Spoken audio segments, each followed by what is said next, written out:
Perdana Menteri Israel Benjamin Netanyahu mengancam untuk melanjutkan pertempuran di Gaza jika Hamas tidak membebaskan seluruh sandera pada hari Sabtu. Sementara Hamas menuduh Israel tidak menepati janjinya karena menghalangi warga kembali ke rumah mereka serta menghambat masuknya bantuan kemanusiaan. Perkembangan terbaru ini telah menimbulkan kekhawatiran baru di Gaza, di mana ratusan ribu warga Palestina yang mengungsi telah berbondong-bondong kembali ke tempat tinggal mereka yang tersisa di wilayah utara setelah berminggu-minggu ada di kantong-kantong pengungsian. Seperti yang terjadi di koridor Netzarim yang membelah jalur Gaza menjadi dua bagian ini. Setelah tentara Israel ditarik dari daerah tersebut pada hari Minggu, warga Gaza bergegas kembali ke utara dengan mobil, van, dan gerobak mereka. Bertempur sejak Oktober 2023, Hamas dan Israel Januari lalu sepakat melakukan gencatan senjata dengan imbalan pembebasan sandera Hamas dari Gaza serta ribuan tahanan warga Palestina dari penjara Israel. Sejauh ini, Hamas telah membebaskan 21 sandera dari komitmen total 33 sandera dengan imbalan Israel membebaskan hampir 2.000 tahanan Palestina. Namun Presiden AS, Donald Trump, menyuruh Israel harus membatalkan seluruh gencatan senjata jika semua sandera atau sekitar 70 sandera tidak dibebaskan Hamas pada hari Sabtu.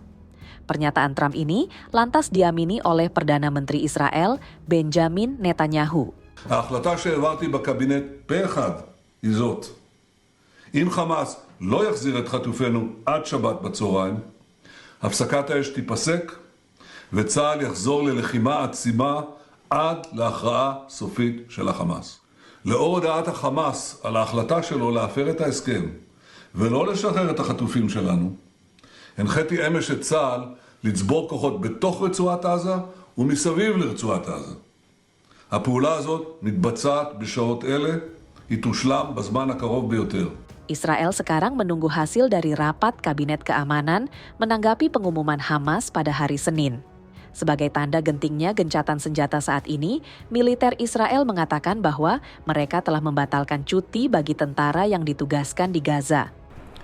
Now, Saturday is a few days off. That gives time for international mediators to work behind-the-scenes diplomacy in hopes of restoring this ceasefire. But in the meantime, Netanyahu has ordered the Israeli military to beef up troops in and around Gaza. A resumption of the war would be disastrous for the people of Gaza, who are only beginning to recover from 15 months of heavy fighting. It also would spell trouble for the families of remaining Israeli hostages. They are calling on Netanyahu to stick with the ceasefire until all hostages come home. So Netanyahu in the coming days will face heavy pressure from multiple directions and have some very difficult decisions to make.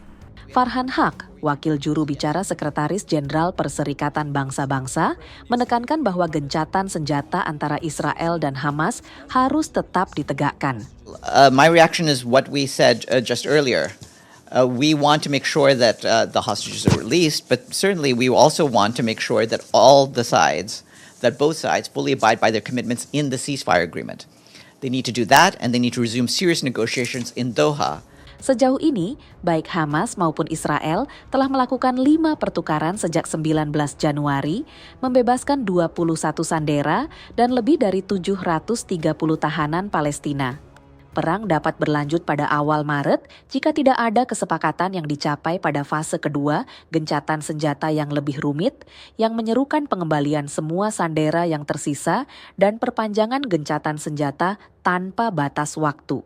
Nantikan perkembangan terbaru dari Gaza bersama saya, Nadira, presenter Artificial Intelligence dari TV One AI.